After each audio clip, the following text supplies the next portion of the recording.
অনেক বাবা মাই জানেন বাচ্চা জন্মের পর থেকে বাচ্চার প্রপার ডেভেলপমেন্টের জন্য ভিটামিন ডি ড্রপ খাওয়ানো জরুরি।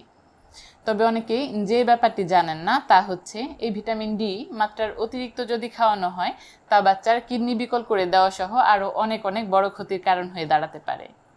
অনেক বাচ্চার বাবা মাই কিন্তু সোশ্যাল মিডিয়ার বিভিন্ন গ্রুপে পোস্ট করে জানতে চান যে আমার বাচ্চাকে কি মাত্রায় ভিটামিন ডি ড্রপ খাওয়াবো। তখন কিন্তু সেখানে অন্যান্য বাচ্চার বাবা মারা বিভিন্ন রকমের কমেন্ট করতে থাকেন। কেউ বলেন 3 ফোঁটা খাইয়ে দিন, কেউ বলেন প্রতিদিন 2 ml করে খাওয়ান।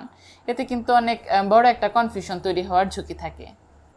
বিভিন্ন ফার্মাসিউটিক্যাল কোম্পানি বিভিন্ন ঘনত্বে ভিটামিন ডি ড্রপ তৈরি করে বাজারজাত করে থাকে।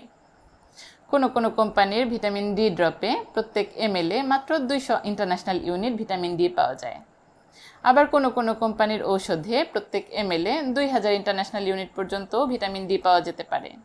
এছাড়াও এর বাইরেও আরও অনেক অনেক স্ট্রেংথেও কিন্তু ভিটামিন ডি ড্রপ তৈরি করে বাজারজাত করা হয়। তাই একই ঔষধের 2 ফোঁটা এবং 2 ml এর মধ্যে কিন্তু একটা বিশাল ভিটামিন ডি এর পার্থক্য তৈরি হয়ে যাবে। কাজেই আপনি যদি অন্য একজনের পরামর্শ শুনে 2 ফোঁটা বা 2 ml এর মধ্যে একটা গন্ডগোল পাকিয়ে ফেলেন তাহলে কিন্তু এটি আপনার সন্তানের জন্য খুব বড় বিপদের কারণ হতে পারে। তাই আপনার বাচ্চার জন্য এই অতি প্রয়োজনীয় ভিটামিন ডি ঠিক কতটুকু মাত্রায় আপনি ব্যবহার করবেন তা কোনোভাবেই কোনো সোশ্যাল মিডিয়ার গ্রুপ থেকে পরামর্শ নিয়ে ঠিক করবেন না।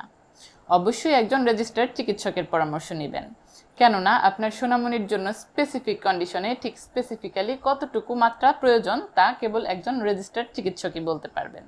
ধন্যবাদ।